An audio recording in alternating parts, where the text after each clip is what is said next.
अमेठी को पूरा दुनिया जानती है।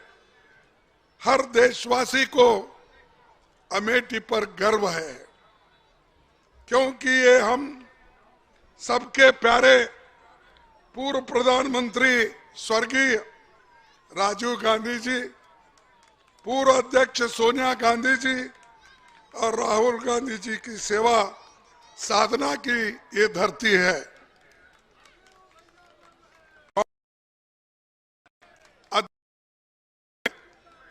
जब सोनिया गांधी जी यहाँ पर 1998 में अमेठी आई, उन्होंने अपनी बात रखी। मैं उसको याद दोहराना चाहता हूं। मेरे मन में अमेठी के लोगों के प्रति अटूट प्रेम और आदर है। अमेठी मेरे पति की कर्मभूमि थी। उनके दिल में अमेठी की भाई बहनों के लिए कितना प्यार है और समर्पण था, ये मैंने बहुत गहराई से महसूस किया है। आपने हर हालत में हमारा साथ दिया है, ये हम कभी नहीं भूल सकते। ये जो बात है सोनिया गांधी जी के बात है, उन्होंने अमेठी के लोगों को 1998 में कहा था, और आज वही बात फिर राहुल गांधी जी ने दोहराया। आपके साथ उनका गहरा संबंध है, प्रेम आप सबको जानते हैं और आपके साथ हमेशा के लिए रहे हैं, आज भी रहेंगे, कल भी रहेंगे, हमेशा के लिए आपके साथ रहेंगे। जरा पानी है किधर? भाइयों, कांग्रेस सरकार में हजारों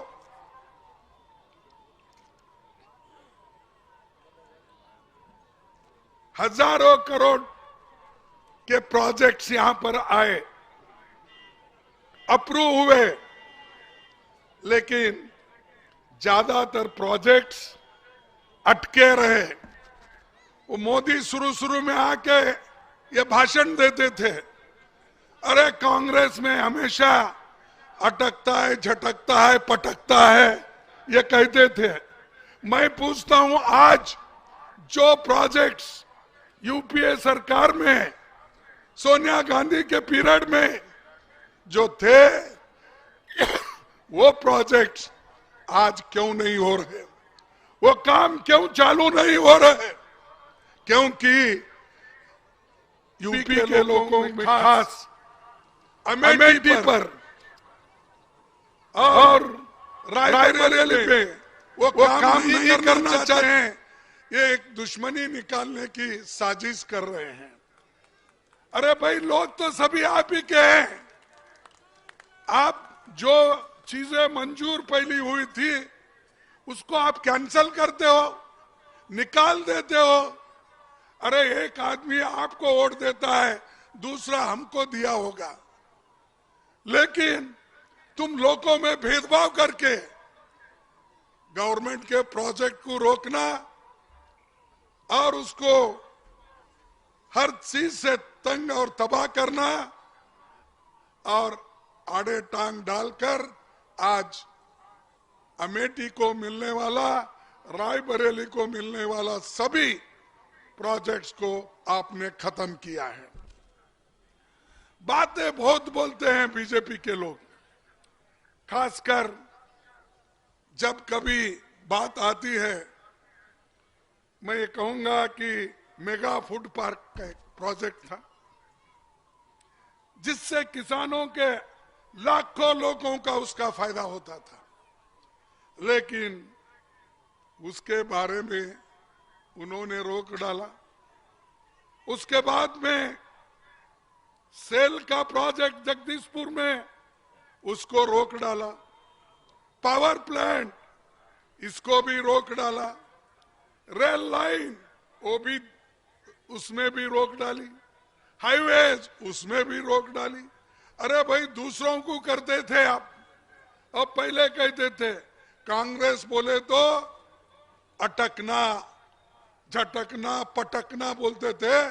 तुम क्या कर रहे मोदी जी और आपके शिष्य आकर यहां क्या कर रहे हैं? वही अटकाने का काम कर रहे हैं। याद रखो, अगर ऐसा ही आप करते गए जनता एक दिन आपको पटकेगी। तुम हमको पटकाने की कोशिश कर रहे हो, हमको झटका देने की कोशिश कर रहे हैं, वही एक दिन आपको भी आएगा। झटकना पटकना लटकना ये आपको भी आएगा। तो भाइयों, मैं आपसे यही कहूंगा, जो एक डेवलपमेंट का दौर था वो कांग्रेस का था, यूपीए सरकार का था। इससे पहले इंदिरा गांधी जी ने, राजीव गांधी जी ने, जवाहरलाल नेहरू जी ने, लाल बहादुर शास्त्री जी ने जो देश को एक आज मदद दी थी वो नहीं मिली।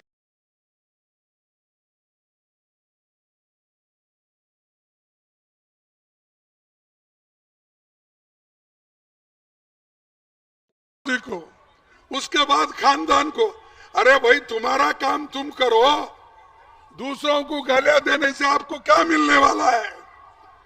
जिस देश में एक सुई नहीं बनती थी आजादी के पहले, इस देश में एक सुई नहीं बनती थी,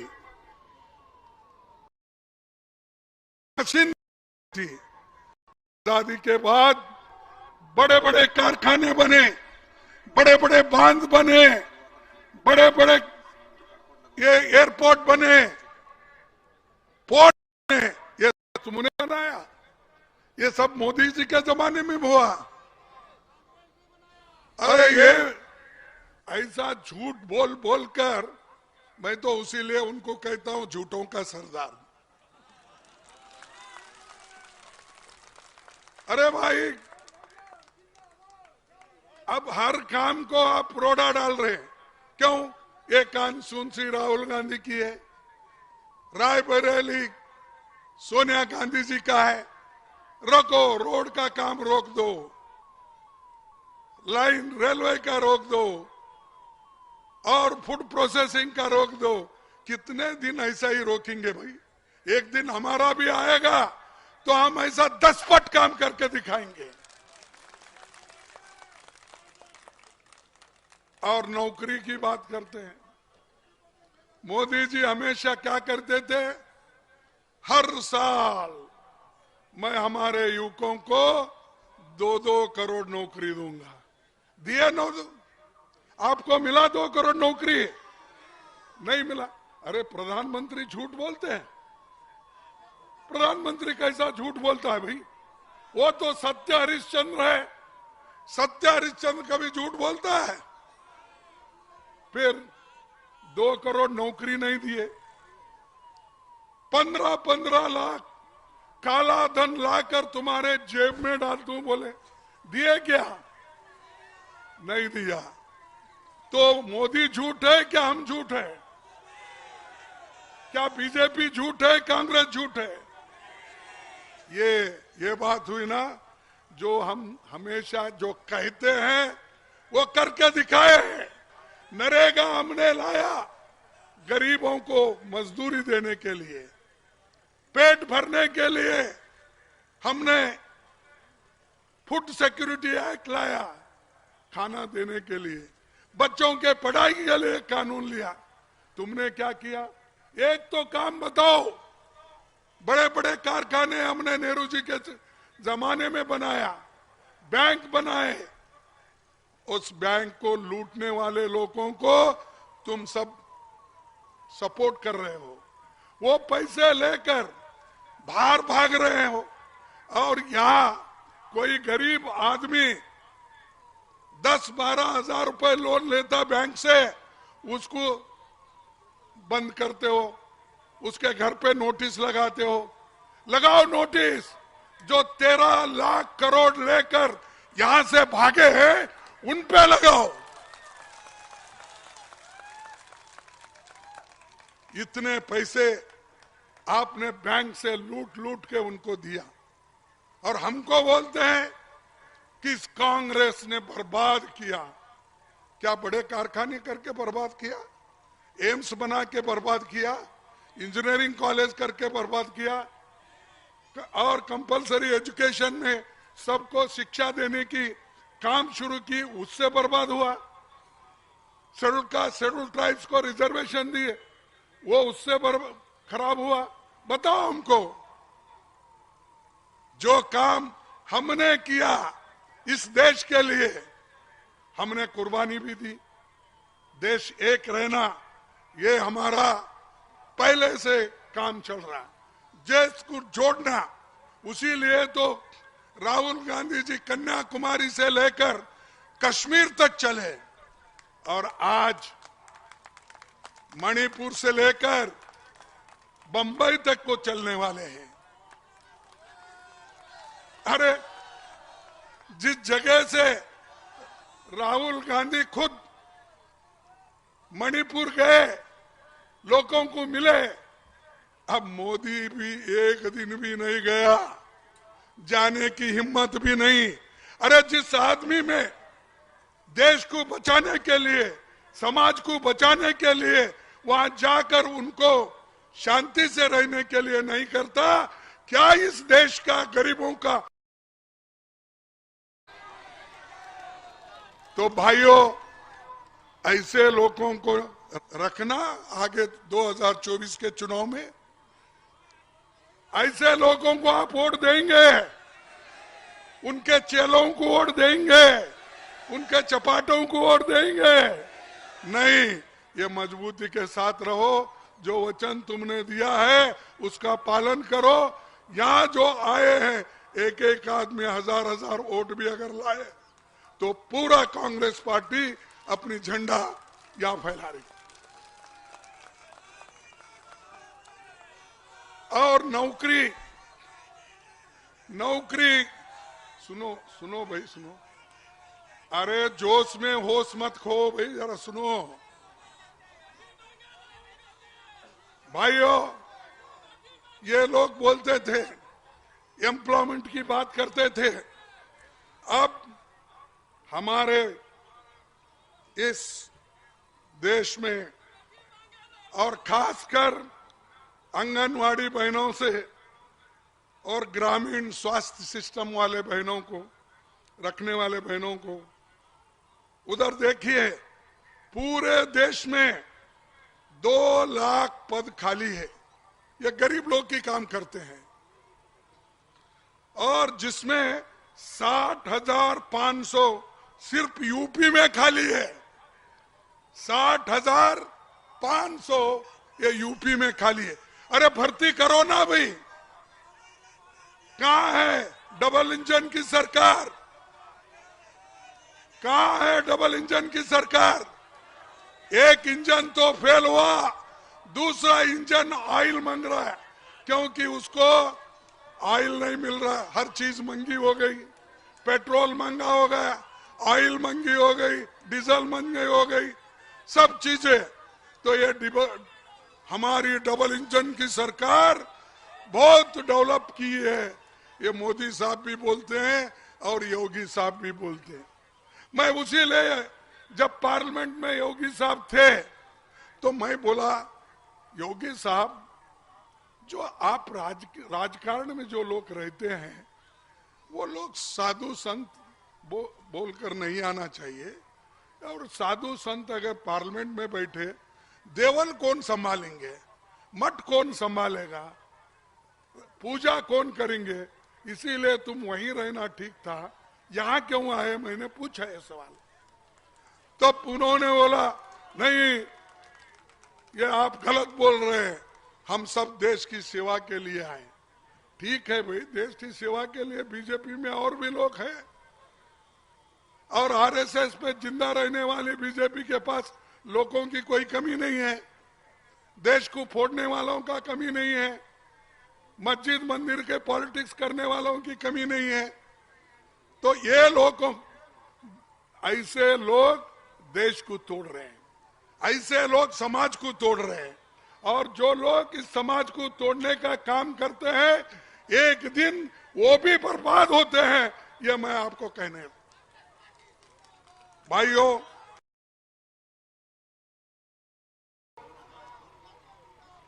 दस साल ये सरकार में है। सरकारी नौकरी में कितने जगह खाली है? 30 लाख वैकेंसीज है। 30 लाख रेलवे में, पोस्ट में, सेंट्रल स्कूल्स में, केंद्रीय विद्यालय में, एकलव्य स्कूल में 30 लाख। क्यों नहीं भर्ती कर रहे भाई? इसीलिए भर्ती नहीं कर रहे, उसमें सब रिजर्वेशन के SC, ST, OBC के लोग आते हैं। 15 लाख लोगों को, शेड्यूल कास्ट के लोगों को नौकरी मिलती है, शेड्यूल ट्राइब को मिलती है, बैकवर्ड को मिलती है। इसीलिए ये भर्ती नहीं करना चाहते हैं। अगर भर्ती हो गया, वो अभिमान से, स्वाभिमान से जी सकते हैं एक परमानेंट नौकरी लेकर, लेकिन वो नहीं चाहते, क्योंकि ये गुलामी में ही रहना चाहिए और गुलाम बन के ही रहना चाहिए। ये उनका मंशा है। और हम लोगों को सिखाते हैं देशभक्ति। अरे देशभक्ति हमारे पास जितनी है, हमने कितनी कुव्वत लगा के, अपना पूरा कोशिश करके, गांधी जी से लेकर जवाहरलाल नेहरू से लेकर सभी ने जेल में गया और आजादी हासिल की। हमारे बड़े बड़े नेता जैसा अब्दुल कलाम आजाद है, वल्लभ भाई पटेल है, सभी ने, कोई कौन से हैं? कल पूरी यहाँ आके भाषण करता है, कितने लोग उनके जेल में गए थे। मेरे लोग क्विट इंडिया मूवमेंट में 10,000 लोग मर गए। 10,000 लोगों के ऊपर गोली भी चली, कहीं कहीं मरा, कहीं मरा। तुम्हारे पास कौन मरे भाई? बताओ, उसकी एक लिस्ट तो बताओ।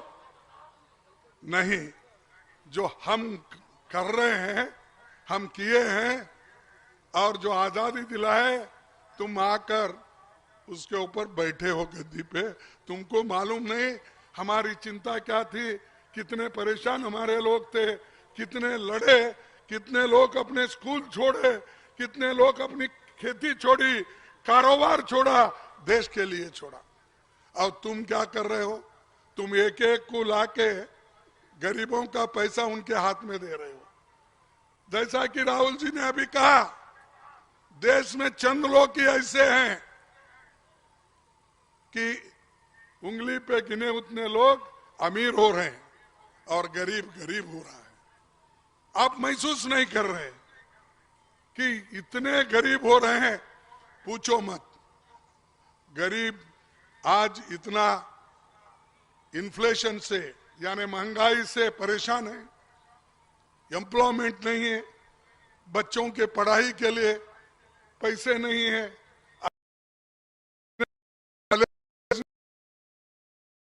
उनके पास आमदनी नहीं है।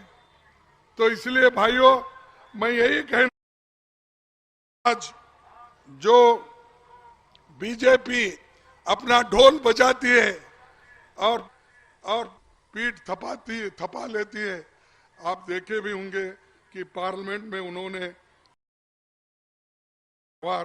वो करते हैं, किसान परेशान है। जो किसान 14 महीने पहले स्ट्रगल किया, वही फिर अब आज कर रहा है।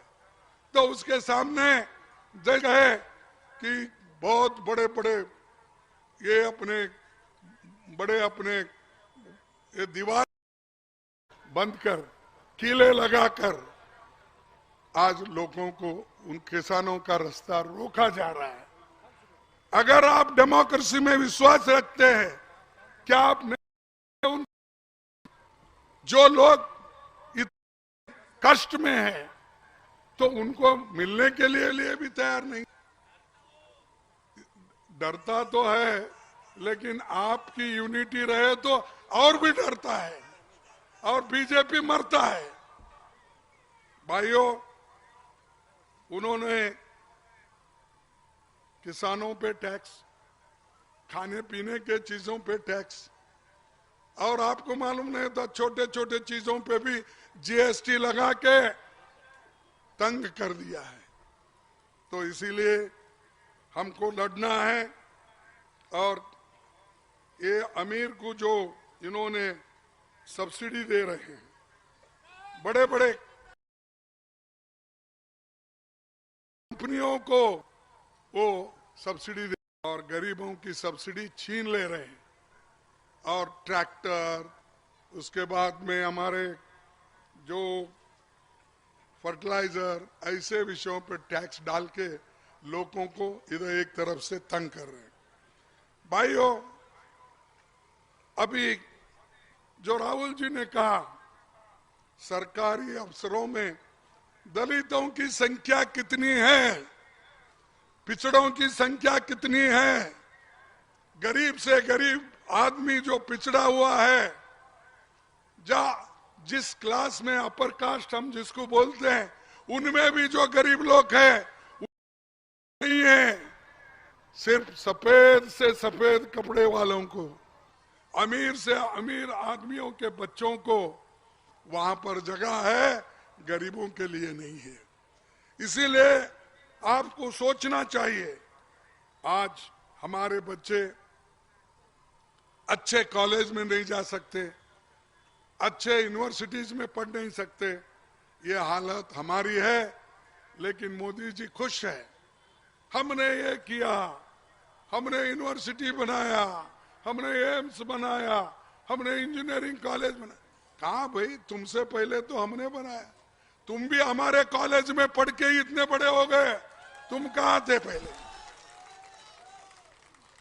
क्योंकि अब मोदी साहब किनके स्कूल में पढ़े, किनके कॉलेज में पढ़े? उसके पहले तो बीजेपी वाले नहीं थे।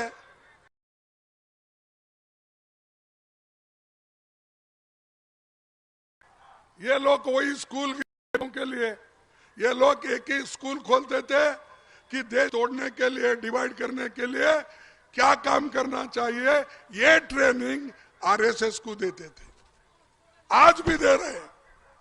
तो ऐसे जिस स्कूल में आप पढ़े, जिस इंजीनियरिंग स्कूल में आप पढ़ के आगे आए, उनको ही गालियां देते सुबह से शाम तक। और आज इतने अत्याचार महिलाओं के ऊपर हो रहे, दलितों के ऊपर हो रहे हैं, लेकिन उधर कभी भी ध्यान उन्होंने नहीं दिया और उसके बारे में सोचा भी नहीं। यहां पर एक सामने महिला बैठी ठहरी थी, उसने रहा था कि बीजेपी वहां पर जो एक क्या नाम, वक्रिता क्या, वर्तिका क्या नाम था, तो उसको न्याय मिलना, ये कहने के लिए वहां ठहरी थी। तो ये ऐसे चीजों पे सरकार ध्यान नहीं देती, इसलिए बात नहीं करते, सिर्फ बात उनकी करते हैं जो बड़े बड़े शर्माईदार है, अमीर है, उनकी बात करते हैं। तो आज भी जब कल उनकी मीटिंग हुई कार्यकर्ताओं की, एक मीटिंग में उन्होंने नाम लिया, मेरा नाम लेके बोला, खरगे साहब बोले हैं पार्लियामेंट में अब की बार 400 पार बोले। अरे मैं तो ये कह रहा था, उन्होंने गड़बड़ करके मेरे भाषण को बंद करवाया, और मैं कह रहा था 400 तो छोड़ो, 100 सीट भी आपके नहीं आएंगे, ये मैंने कहा था। लेकिन गड़बड़ करके उसके आगे तो हाउस में रहता है व्याधान क्या बोलते उसको, इंटरप्शन को क्या बोलते हैं, व्यायाम, ये बंद कर दिए। तो हम परसों उनके मीटिंग में बोल रहे हैं, कल कुछ मीटिंग हो गई, वर्कर्स मीटिंग में बोल रहे हैं कि खड़गे जी ने ही ऐसा कहा। अरे खड़गे जी ने ये कहने को तैयार है, तुम देश जितना जल्दी छोड़ेंगे, सत्ता कितनी जल्दी आपकी चले जाएगी, उतना देश के लिए अच्छा होगा, ये मेरा कहना है। और प्रियंका जी ने भी यूपी के सभी बेटियों को न्याय दिलाने के लिए सड़कों पर आई और उन्होंने एक स्लोगन दिया, मैं लड़की हूं, लड़ सकती हूं, ये उनका स्लोगन था। और नारे के साथ उन्होंने यूपी की बच्चों को अपने ताकत को पहचान की प्रेरणा दी। उन्होंने कहा, तुम्हारी ताकत है, इसीलिए इसको असर्ट करो, तुम लड़ सकते हो, तुम्हारे ऊपर जब अन्याय होता है उसके खिलाफ तुम लड़ते रहो। और उन्होंने ये भी खुद भी लड़ा, वो चाहे वो हाथरस का हो, उन्नाव के हो बेटियों का, या आईआईटी या बीएचयू की छात्रा हो, हर जगह कांग्रेस पार्टी और प्रियंका गांधी जी ने लोगों को उत्साहित किया लड़ने के लिए और उनको बताया, तुम्हारी जो ताकत है वो जरूर जनता को बताना, ये उन्होंने कहा। ये हमारे लोग हैं, लड़ते हैं दूसरों के लिए, कुर्बानी देते हैं देश के लिए। अरे तुम वो भी नहीं, ये भी नहीं, सिर्फ गालियां देने का इनको एक नया स्कूल देना चाहिए ट्रेनिंग का, कि कांग्रेस को कैसे गालियां देना, कहां देना, किस वक्त देना, ये तो एक ट्रेनिंग देना चाहिए। और एक प्राइस भी रखना उसके लिए कि भाई बहुत अच्छा गालियां दे रहे हैं आप कांग्रेस को, तो ये प्राइज आप ले लो। नोबेल प्राइज तो नहीं दे सकते, गालियां देने के लिए ही एक प्राइज बनाओ। आप सब लोग चंदा इकट्ठा करो, मैं एक तैयार करता हूं उनको देने के लिए। भाइयों, ये जो, और हम ये बात रखने की कोशिश करते हैं, कहां पर, संसद में हमारे माइक एकदम बंद होते हैं। मैं तो जब उठता हूं नीचे, एकदम ऐसा खुर्ची से उठा, उठने के बाद सर बोलते ही मेरे माइक बंद होता है। ये 146 सांसदों को सस्पेंड किया, हमारे डिप्टी लीडर भी यही है, मालूम है, 146 लोगों को सस्पेंड किया। क्या कसूर था उनका? वो ये पूछ रहे थे कि भाई इस कानून में जो चर्चा करना है उसको सदन के सामने ट्रांसफर तरीके से आप चर्चा करना चाहिए, लेकिन उन्होंने करने नहीं दिया। 146 लोगों को सदन के बाहर डाल दिया। कोई घर में था, कोई अपने गांव में था, कोई कुछ बोला भी नहीं, उनको भी सस्पेंड किया। ये क्या की डेमोक्रेसी है? ये कौन सा है? क्या आप डिक्टेटर हो?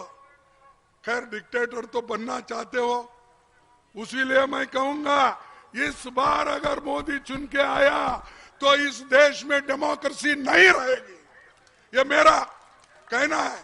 क्योंकि अभी उन्होंने हर डेमोक्रेटिक इंस्टीट्यूट को, ऑटोनोमस बॉडीज को खत्म किया है। सिर्फ 2 हथियार उन्होंने रख लिया, एक ईडी, एक इनकम टैक्स। अरे वो हथियार हमारे कांग्रेस पार्टी के ऊपर भी चला रहा है। मेरे पूरे अकाउंट बंद हो गए, मेरा जो पैसा था पार्टी का, वो अकाउंट उन्होंने बंद करवाया बैंक को बोल के। क्यों? हजारों करोड़ रुपए आपने बड़े बड़े कॉरपोरेट लोगों से लिए, वो चलता है, लेकिन हमारे पास 100-150 करोड़ है तो उसका अकाउंट बंद कर देते हो। ये डेमोक्रेसी है, ये लोकतंत्र है, ये प्रजातंत्र है। अरे संविधान के तहत चलो। इस संविधान को डॉक्टर बाबा साहब अम्बेडकर ने बनाया है। और इस संविधान चले गया, तुमको कुछ नहीं मिलने वाला। चाहे किसी जाति के लोग हो, महिलाओं को अगर हक मिला वो संविधान के बाद ही मिला, संविधान के पहले हक था किसी को? यहां बैठे हुए लोगों को जवाहरलाल नेहरू जी ने लोकतंत्र इस यहां पर स्थापित किया और बाबा साहब अंबेडकर ने इस देश की संविधान को बनाया। गरीब, पिछड़े, दलित, शोषित, इनको सब हक मिला, माइनॉरिटी सबको। तो उसको भी खत्म करने का, संविधान बदलने का उनका मंशा है। इसीलिए आपको सोचना होगा, इसके हिफाजत के लिए आप जान भी देने के लिए तैयार होना चाहिए। अगर आप ही नहीं बचते, आपके पीढ़ी नहीं बचती, उनको अगर आजादी नहीं है, फिर हम सब रोक रहे के क्या काम किए? जो आजादी हमको मिली है उसको भी बचाना, लोकतंत्र को बचाना और संविधान को भी बचाना। तो भाइयों, मैं आपको यही कहूंगा, और यहां तक कि उन्होंने सिर्फ हमारे को ही सताया नहीं, राहुल जी के मेंबरशिप को रद्द कर दिया। राहुल जी का जो पार्लियामेंट मेंबरशिप था उसको भी रद्द किया। खैर हम कोर्ट में गए, वो बात हो रही। ये ऐसी ऐसी चीजें करते हैं, शायद ही दुनिया के किसी लोकतंत्र में नहीं होता। लड़ते हैं, उसूलों के लड़ते हैं, आइडियोलॉजी पे लड़ते हैं। तुम्हारी कौन सी है? राहुल जी के सदस्यता को बंद करना? यहां पर औरतों पे अत्याचार होता है यूपी में, कहां है डबल इंजन सरकार? कहां सो रही है? और बात बहुत करते हैं। तो इसीलिए मैं कभी कभी कहता हूं, मुख में राम बगल में छुरी, ये मत रखो। आप हमेशा जैसा बोलते हो वैसा चलते रहो, लेकिन बगल में छुरी लेके राम राम बोले तो भगवान भी तुम्हारे को माफ नहीं करेगा।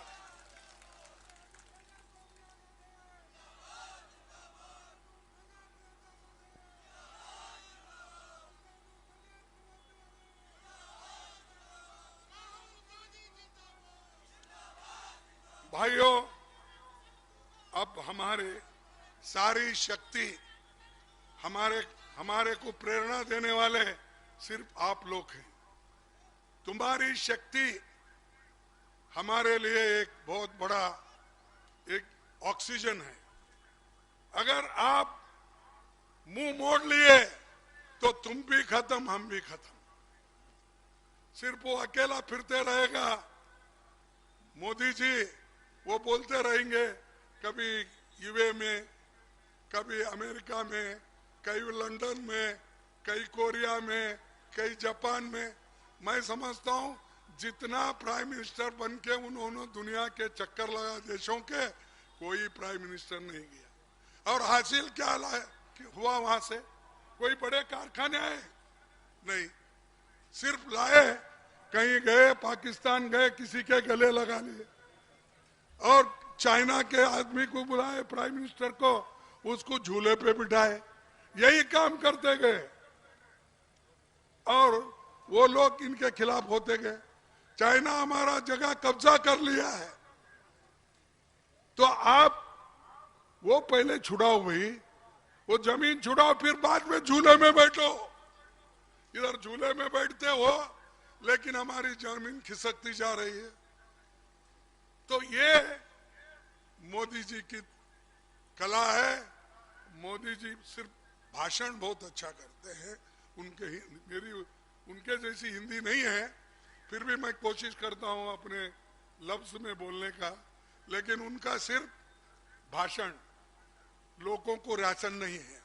राशन तो हमने दिया, हमारे एक्ट ने दिया। उन्होंने क्या बोलते हैं, 80 करोड़ लोगों को मैं फ्री धान दिया, अन्न दिया।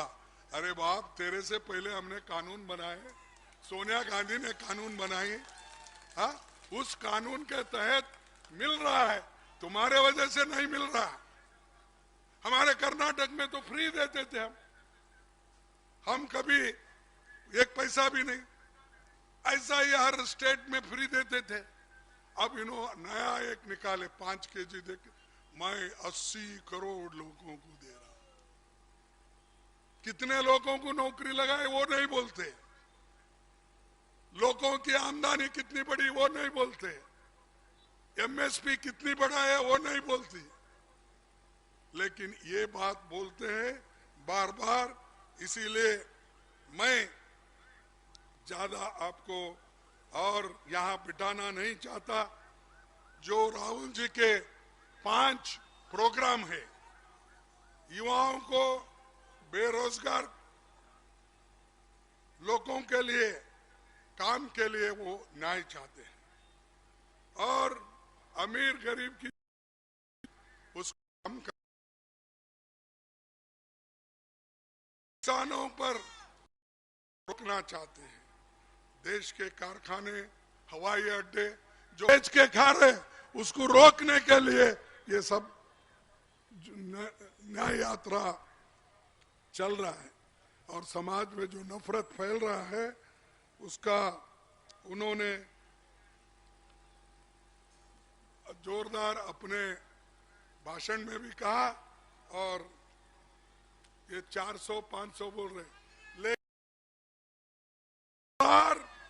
सत्ता, अब वो बोल रहे 400 पार ना, अब की बार सत्ता से पार, तो इसीलिए पार, तो इसीलिए मैं कहूंगा और इससे ज्यादा ना कहते हुए मैं एक आखिरी, अरे बैठो भाई 1 मिनट, पानी की नहीं पियो। मैं आखिरी एक बात कह के मेरा भाषण समाप्त करता हूं। अगर तलाश करे कोई मिल ही जाएगा, अगर तलाश करे कोई मिल ही जाएगा, मगर तुम्हारी तरह कौन हमको चाहेगा। अगर तलाश करे कोई मिल ही जाएगा, अगर तुम्हारी तरह कौन हमको चाहेगा। यही अमेठी के लोग बोलते हैं, यही अमेठी के लोग बोलते हैं, यही अमेठी के लोग बोलते हैं। तो इसलिए भाइयों, आपके चाहते यहाँ है और कोई तो मिलता, कोई तो एमपी होता, कोई तो कुछ करता, लेकिन ऐसा आदमी, ऐसा इंसान कौन मिलेगा, कहाँ मिलेगा। तो ये इतना कह के मैं अपने बात को खत्म करता हूं और मैं 3 स्लोगन लगाऊंगा। 3, अरे चुप बैठो, 3 स्लोगन लगाऊंगा। जय हिंद, जय हिंद, जय हिंद, जय कांग्रेस, जय कांग्रेस, जय कांग्रेस। आखिरी में कहूंगा जय भीम, जय भीम। ये मैं इसलिए कह रहा हूं, जो संविधान बनाया है उस व्यक्ति को इस देश में अपमान नहीं होना, वो संविधान सुरक्षित रहना, इसलिए मैं ये बात कह रहा हूं। आपको सबको नमस्कार, धन्यवाद। न्याय का हक मिलने तक